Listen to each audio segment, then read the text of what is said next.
And I bet you never were really home, except just to sleep. Yeah, pretty much. Yeah. I mean, I was out of there at sort of 6:30 in the morning every day, so you'd usually get up after as I was leaving.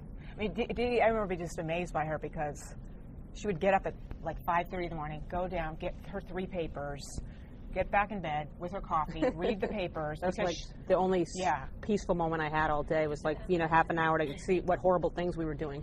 Yeah, and then she had to go to the White House, to the senior staff meeting at 7:30 in the morning, and I've had all the papers read. So it was an amazing. The press secretary, I think, is the most. Press secretary and chief of staff are the 2 hardest jobs in the White House because it's never ending. Right. Well, and it's worse. It's much worse now than it was. You think even so? when I was because things move so much faster because of the internet. At least there was a news cycle when I was there. That's true. That's true. There was the wires could still break something late at night, but usually there wasn't a lot going on between say 10 o'clock at night and 7 a.m. If there was a big story breaking, then the networks would be trying to put something together for the morning shows, but that would have to be something pretty big. It wasn't like a daily occurrence that there was this, fire hose stream of email and news developments all day, 24/7. It's just, I think today it has absolutely influenced our life in a way. Totally. It seems like you don't ever turn off. Right. It doesn't seem like there's ever anything. Well, I want to skip to something because I want to talk about your 2 books. One, and I've been reading the book you wrote on leadership, which is Take the Lead, and I read a lot of leadership books, so I'm like, another leadership book. So, because I'll take this and I'll drop it. Oops, I took the top hat off. I told you, and then I'll drop free stuff. So, what's really interesting, and it's motivate, inspire, and bring out the best in yourself and everyone around you. And, when you read a lot of leadership books and stuff like that, it's kind of boring, but I thought you really had me thinking in a new way, because when we think of leadership, it's defined as a title. It's a CEO, it's a CIO, it's a title. Especially in this town. Yeah, in this town, it's all title. Yeah. But it really is, anybody can be a leader. And I thought it was really important when you talked about the school story. Yeah. When you go in and you talk to a teacher, and a teacher didn't even see themselves as a leader. Mm-hmm. Tell us a little bit about that story, because I thought it was like a shift in my thinking. Yeah. And I love when I read something that goes, this shifted my thinking, that we have this, and we think we're all so smart, I think I'm really smart, but everybody points out I'm usually wrong. But, but when you shift your thinking, that's really powerful. Well, it's interesting because this book, the whole way it kind of happened was this, most times when an author is going to write a book, they go to a publisher or they have an agent and they're like, this is what I'm going to write about, and here's the kind of executive summary, and then the publisher says, yes, we'll buy your book, right? But what's interesting about this book and the process that I went down about it was that one of the jobs I had was I was the head of a Center for Leadership, executive director of the Center for Public Leadership at Harvard's Kennedy School.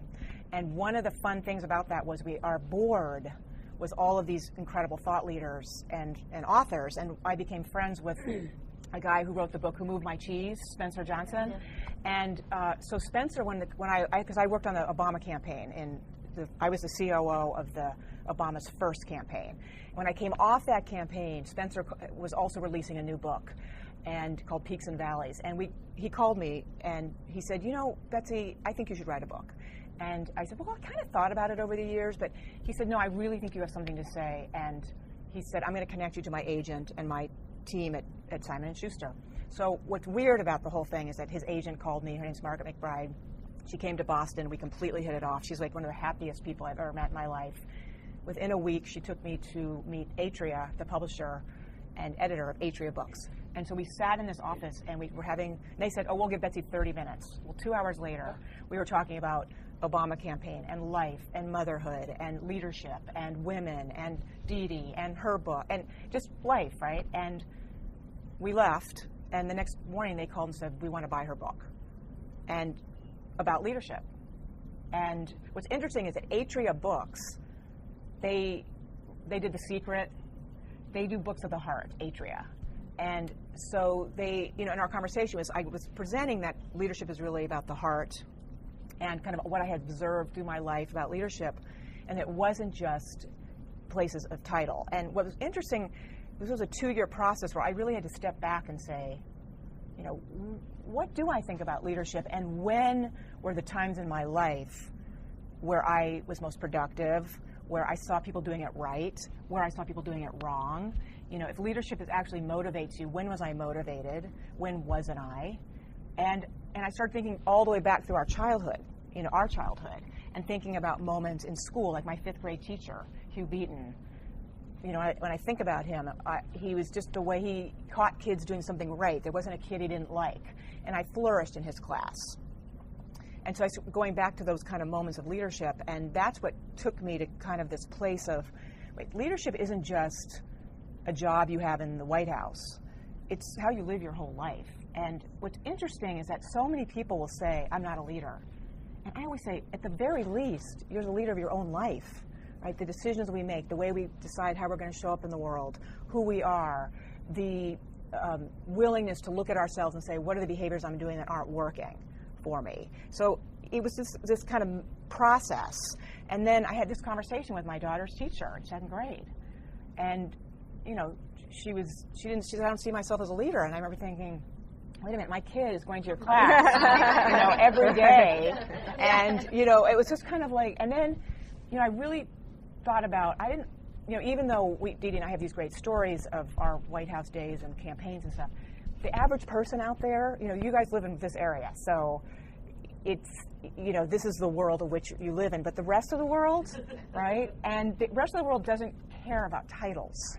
And so that was one of the things that my friend Amy Millman here, who is really helped me with this book a lot, and make it more real. People don't care. We know what assistant to the president means in the White House, but the rest of the world doesn't know if assistant is better than special or better than.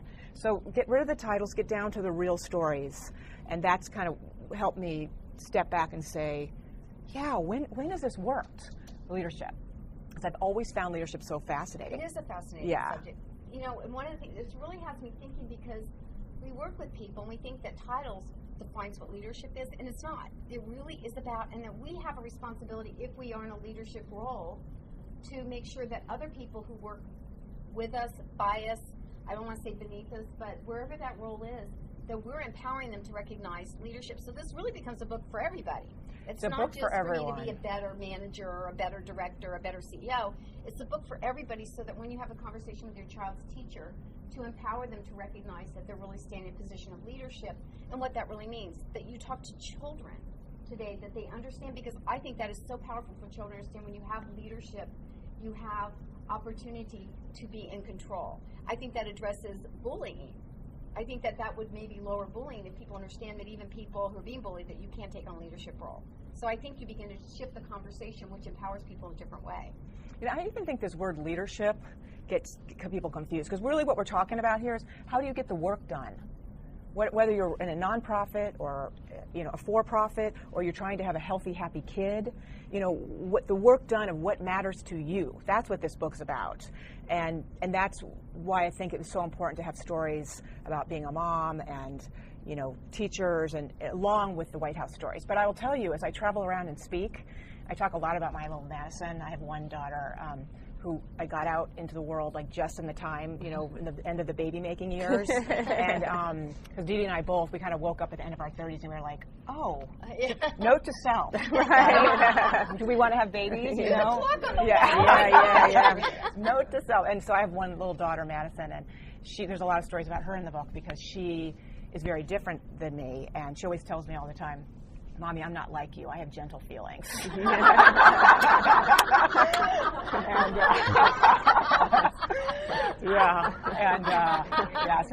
That is a great quote. Yeah. I love that. I have gentle feelings. So she's very different from me, but she really wakes me up and has taught me about love and leadership. So she's the leader in a way. She's rocked your role. Well, I have to say that the thing about children, and I think that, and Dee Dee's seen this too, is that if you allow them, they come to the world with a fresh perspective, right? So and what comes in their head comes out their mouth. And so sometimes they say stuff and maybe you don't want to hear it, but if you listen to them and you allow it, they are your best teachers. They hold a mirror up to you in many ways, and so that's what she does. That's really true. That's really true. Children absolutely change your world. I mean, it's a love affair I never knew I could have in my life. I couldn't imagine that my heart could have felt the kind of love I had for my children. Oh.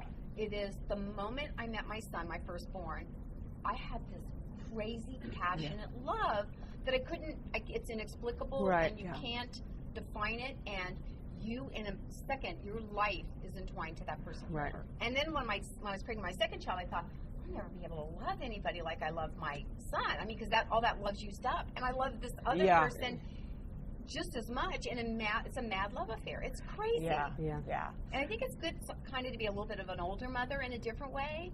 Then I think it's such a treasure. I think you view that relationship in a little bit different way because it's so special, you know, versus than when you're 20 and you're like have no sense, you know. I don't know what I was thinking, you know, kind of like what our mothers went through. Right. Well, I mean, our mom she was 21, 22, and 23 when she had us. And a whole different. So I was almost 42 when I had my daughter.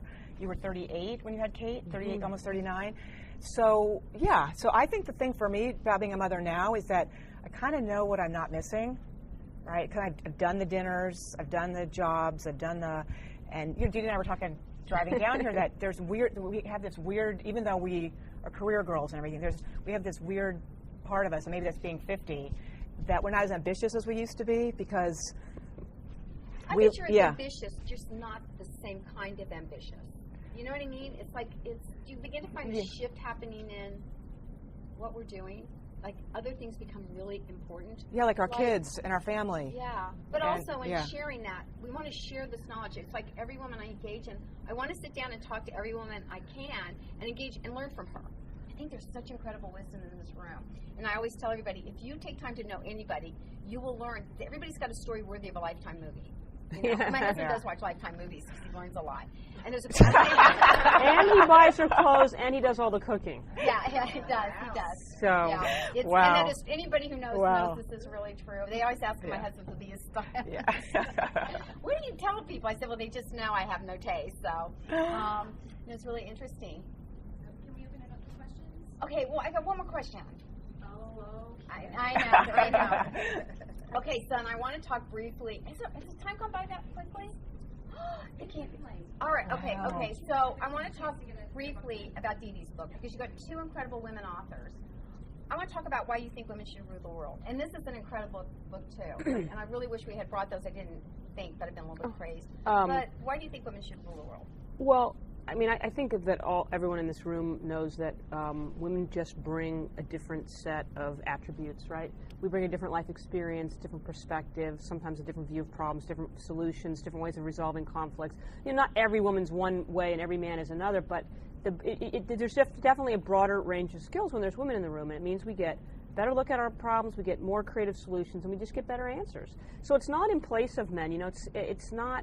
You know, we all love men. It's not trying to completely elbow them out, but the world, I truly believe that the world will be a better place as more and more women are in positions of public leadership and private leadership too, but we already do that in a lot of ways. But I started out with just a title. You know, I sold a title. Betsy sold an idea. I sold a title. And I didn't know what it meant. I was like, what does it mean? I don't even know. I was like, okay, now I've got to write this book. I knew that what I was trying to do was to make an argument, not an emotional argument, but a rational, fact-based, research-driven argument about why it's true that more women in positions of leadership would make the world better.